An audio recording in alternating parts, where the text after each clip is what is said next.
I guess I've always felt that those things work in concert together, and I've never thought that they were mutually exclusive. So teaching, writing about film, and making film, I thought always kind of complemented each other really well. And I mean, I'd say filmmaking has always been my focus, and right now very much is my focus with this movie coming out in theaters, and then my next film slated for production in 2018.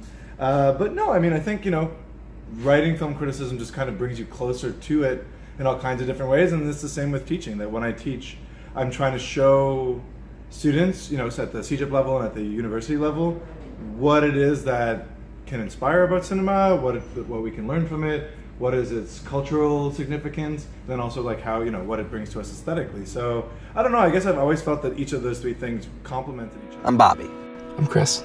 Good to meet you, Chris. It's good to meet you too. So you always get involved with street fights? No, I don't, but it was 2 against 1. That didn't seem all that fair to me. So what do you do? Job, wife, kid, same old thing. You're married? Yes, very much so. Why, you married too? No. Oh man, you gotta do it. Do you have a girl? Well, I mean, I guess sort of. There's someone.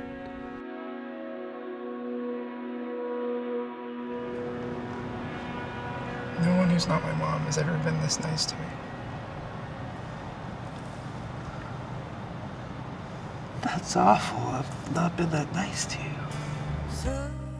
Have you ever wanted to be cryogenically frozen? Yeah. I mean, what about you? Your wife hates you. You just sneak your daughter off in the middle of the night like some psycho just to spend time with her. I can't even breathe around you. What are you doing? I just wanted to talk to you, okay? You don't have to be a dick about it. I mean, if you don't want to talk to me, don't talk to me. I mean, you don't see anybody else here talking to me. Just for like a year, Get away from things. Get a bit of a break.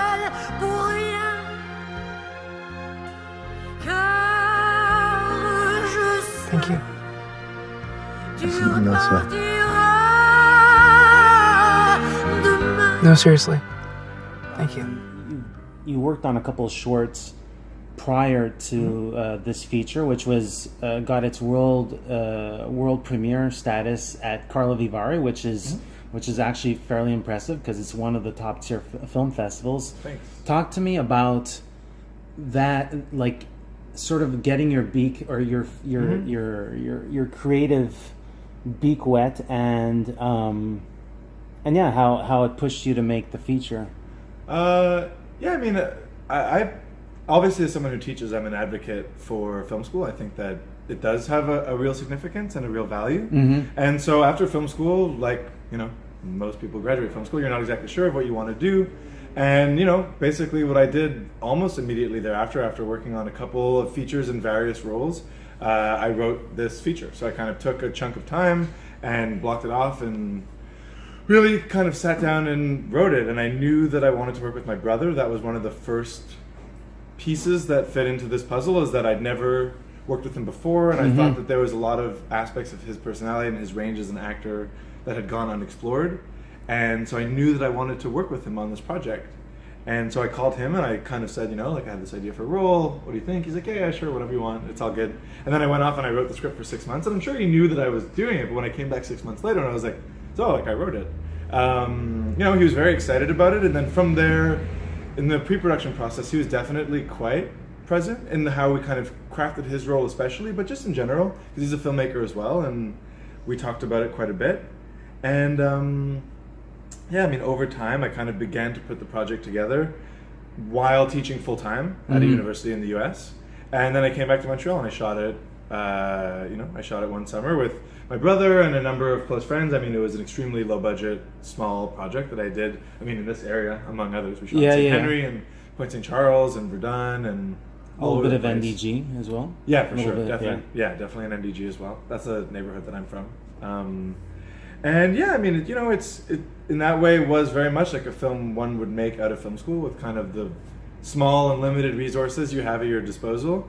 We shot, part of it in my parents' home and all that kind of stuff.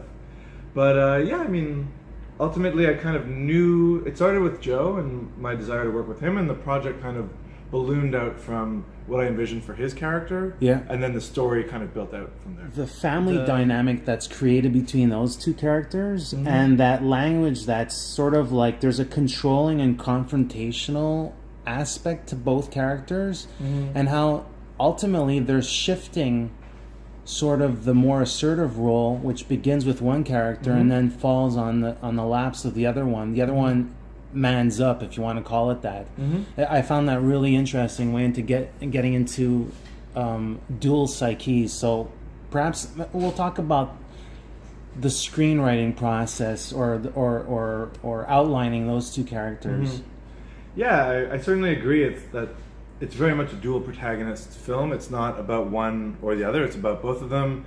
And if anything, if I had to say, if there is a protagonist, it's their relationship and how their relationship evolves over time. And yeah, these are two people who feel alienated from those they want to feel closest to. For Chris, it's with his mother and this girl who he's not very close to really at all. And with Bobby, it's with his wife and his daughter. So these are women that these men just truly don't know how to communicate with and don't know how to be close to. And it's really on them. It's their inability to kind of meet these people halfway. And so I knew that was kind of the starting point for these two characters, and that in finding each other, they kind of begin to learn over the course of the film how it is they should be communicating and how it is they can become close with other people. And that's why in their being strangers, it kind of shows the power that these connections can have. And that's something that they learn. And one of the things you just mentioned about this shift, there definitely is a shift. And I honestly don't know. It's on an overt level. It's very, exactly. very... So, like, I don't know if it was 100% intentional, like, when I'm writing the script, it's going to be Bobby starts out dominating and then Chris slowly ascends in his way. But that is very much what happens in the film. And I think, at the beginning, in a very kind of more overt and almost stereotyped way, Chris has a lot to learn from Bobby because Bobby is more assertive in a kind of stereotypical heteronormative male way. And in brutal ways as well, of course.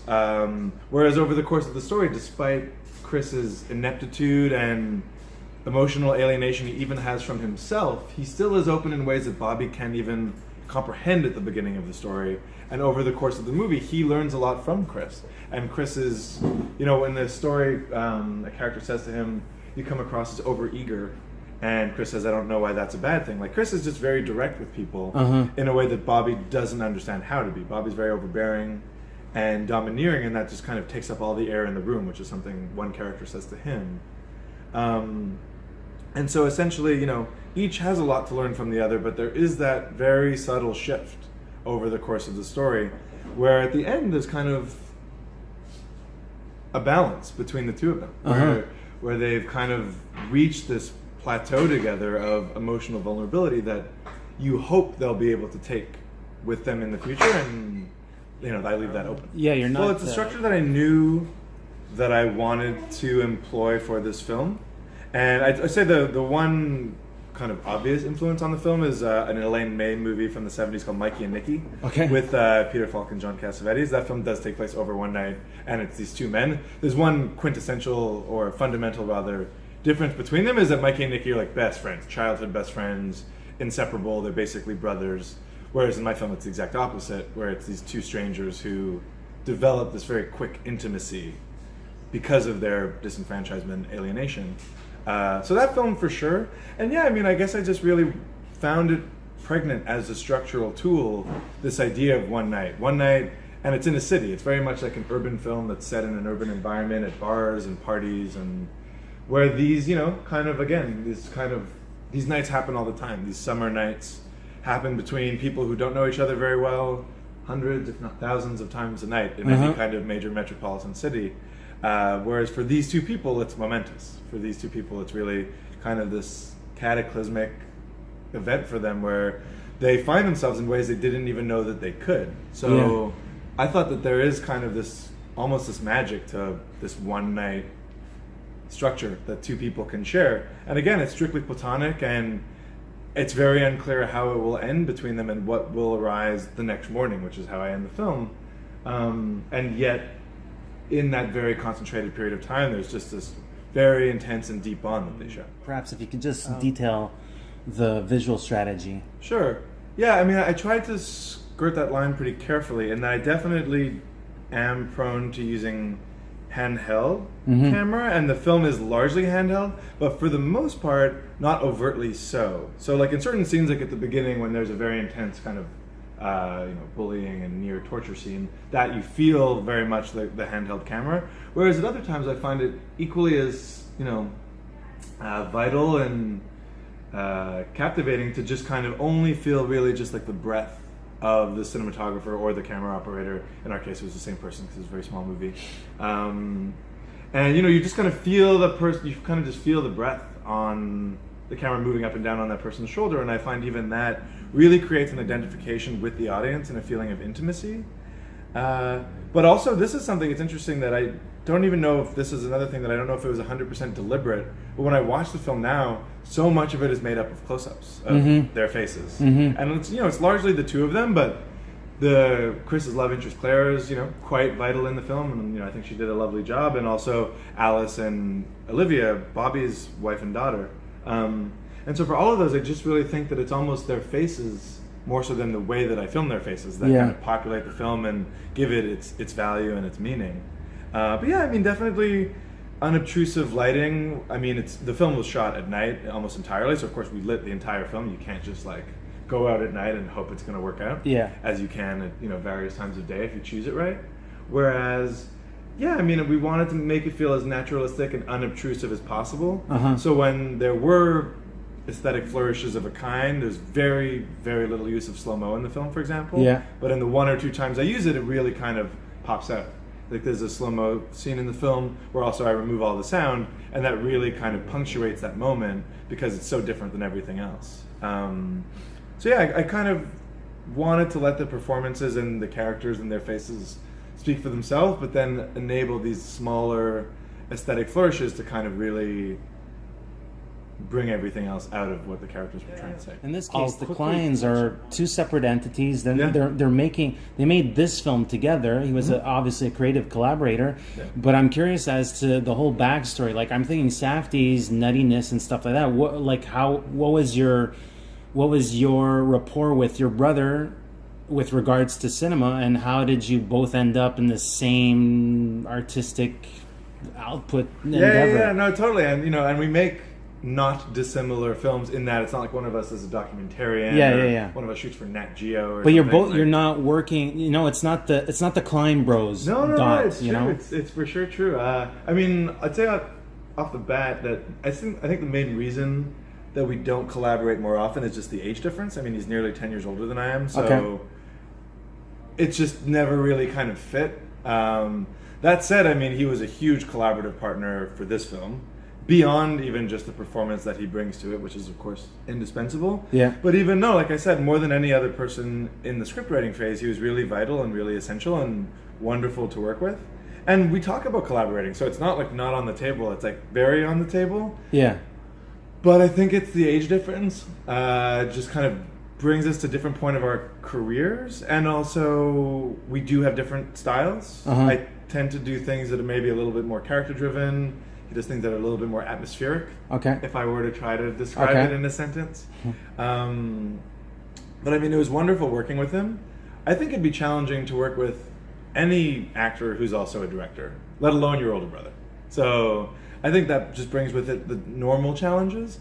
And by the same token, it was hugely gratifying. So like there's ways in which I can mine his experience and speak to him that I could never, even if I'm very close with another actor, I could never speak to them in the same way because I just know his experience so well. So that was just an unbelievable asset from the outset. So that was a great experience, and we both would be very eager to do it again. My next film project doesn't have a specific role for him. Yeah. His next script he doesn't want to co-write with me, but that doesn't mean, that there isn't something in even the near future we could do together. It's totally possible, but it was great. It was really, it presented its challenges, but any aspect of filmmaking does. So what was your cinephilia relationship or rapport with him? Did he bring you to Cinema du Parc, or like that's a repertoire or art house theater here, or did he just do his own thing and is like, hey, here's my cassettes or my DVD copies, you deal with it? What I would say is he definitely did introduce me to a number of filmmakers who were instrumental that anyone would be introduced to when they're kind of starting out. Yeah. For me now or let's say around 10 years ago. But as a matter of fact, my brother, has been a professional actor for nearly 20 years and came to filmmaking after that. Okay. So our filmmaking careers actually aren't that dissimilar despite the age difference. Yeah. But he has many more years of experience in the industry because of his acting experience. So we're not in totally dissimilar places as filmmakers, despite being at very different places within the industry. But no, he definitely introduced me to things, and I guess the kind of funny thing about age and about how things progress is definitely at the outset. He, like I said, showed me a few things that were completely formative. But as we've gotten older, trading secrets becomes a bit more collaborative, a bit more mutual. Yeah, it's a lot more fun that you can sound out. You have a sounding board to and we also have very bounce different ideas. tastes. Yeah. So it's like very different tastes, and it's not that he doesn't like and admire the filmmakers that I do, and vice versa. But like his guys and girls, the filmmakers who really excite him, are very much not the people who are like my heroes and my taste. So it's interesting how we kind of can trade secrets in that way because of how different our taste is. It's kind of really nice in a way. If we had the exact same taste and the exact same brains. Heated arguments. It must be fun during Thanksgiving, American and Canadian Thanksgiving. And our hope, which I think is within the realm of possibilities, if we do big enough business here, then maybe we can get a release in Toronto. Okay. We have AZ Films we're working with here, and then Strand Releasing is our distributor in the US. Okay. Congratulations. Thanks. That's awesome. Unclear though about any kind of a theatrical in the US, but we're releasing in Montreal on Friday, and I'd love to bring the movie to Toronto at the least in Canada. It sounds like a Carlton 1 week release or something. Or the Royal, one of those, or the Varsity. Yeah. Even I'd be super down and very excited to bring it there. Then my brother and Jesse Camacho is also based there. The little girl, Brielle Robillard, she's based there. So I'd go down. So it'd be fun to have a screening there. And then in 2018, Strand releases it online and all the various platforms in the US. And I'm sure AZ will do the same. AZ will do the same in Canada.